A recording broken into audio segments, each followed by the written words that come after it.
Greetings and salutation, my friends. It is I, indie game developer Brian Cranston, and today do I have a treat for you. Now, although I am mostly known for my indie games that everybody loves, much like the upcoming Sleepless Dreams, sometimes we must look at the bigger picture of games.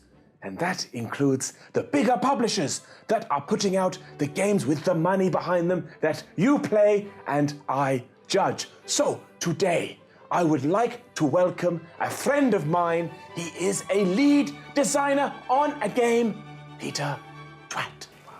Hello, Brian. Thank you for having me. Please sit down, Peter. Oh. And more importantly, introduce yourself to the Cranstonian mob. Oh my gosh. Okay, well, I'm Peter Twat. Peter Twat. Peter Twat. No, Peter Twat. It's Peter Twat. Twat. Twat. Twat. No, Twat. Twat. Twat. Twat. Twat. Twat. Twat. Twat. Like Mario. Twat. So I am the lead designer on Bloodhammer: Rise of the Skeleton Horde, which is an online RPG MMO experience coming to you on PC, PS4, Xbox One, Xbox 360, PS3, and Vita. That's fascinating, Peter, because I want to talk to you today. This is why you're on the show. I want to talk to you today about the practices that big publishers like yourself indulge in, because you're not thinking about the little man. Now, me, Brian Cranston, is not a little man, but I support the little man. So I understand those sorts of concerns that are coming from the user base right now, but I can tell you that this year we are making a real big push to support everybody, the little men, the big men, and everyone else. Well, let me ask you this. Let Cranston ask you this, because I know what you big publishers do. You finish the game.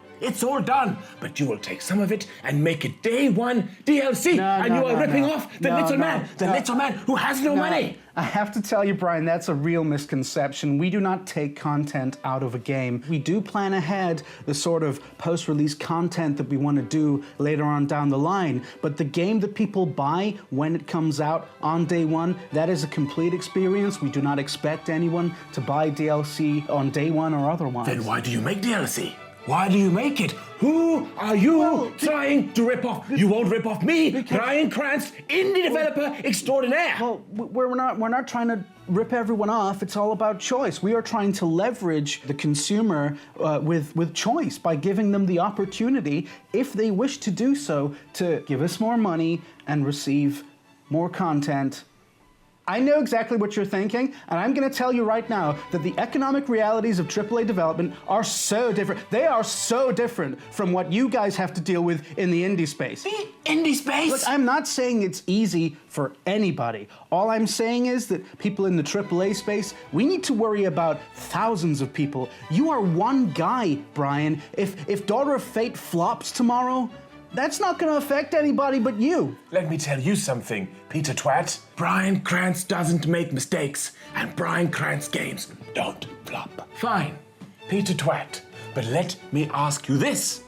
All my games have worked stupendously, and my Metacritic rating is through the roof. I had to buy a new roof because my Metacritic rating was so high. But your games never work. They come out and they are broken, and you ask for £50 or $60. I only ask for $9.99 on Steam Greenlight. So this is related to what I was saying earlier, and really it's a matter of scale. I mean, in AAA, you got a bigger game, you got more bugs, but you got more people to squash the bugs, and you got more things that you have to build, but you got more people to build them. When you're one guy, you build your little game and you put it on Steam Greenlight or whatever, and that's fine.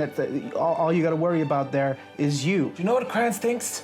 Cranston thinks you are a liar. You work for your big corporation you organize yourself in lies. I am Brian Cranston, bringer of truth, facts, secrets, and trivia. I take great offense to being called a liar when I'm just talking common sense. You're not talking common sense. If you speak to anybody, nonsense. Brian, if you speak to anyone who's actually released a video game... I have released Daughter of Fate, Hinge, Havoc, House Party 2, and my new game, Sleepless Dreams. Brian, they are all coming out. Brian, you keep announcing video games. That's not the same as releasing. And I think we've had this conversation before. I have never seen you before, Peter Twat. It's Peter Twat. You know this perfectly well because when you're not playing up to the camera, you and I are very good friends. And you're making me very upset right now, Brian.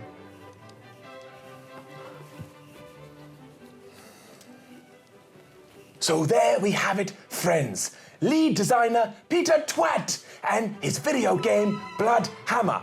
I'm excited about it, and I'm sure you are too. Peter, thank you so much for being on my show. Thank you for having me, Brian. It's always a pleasure.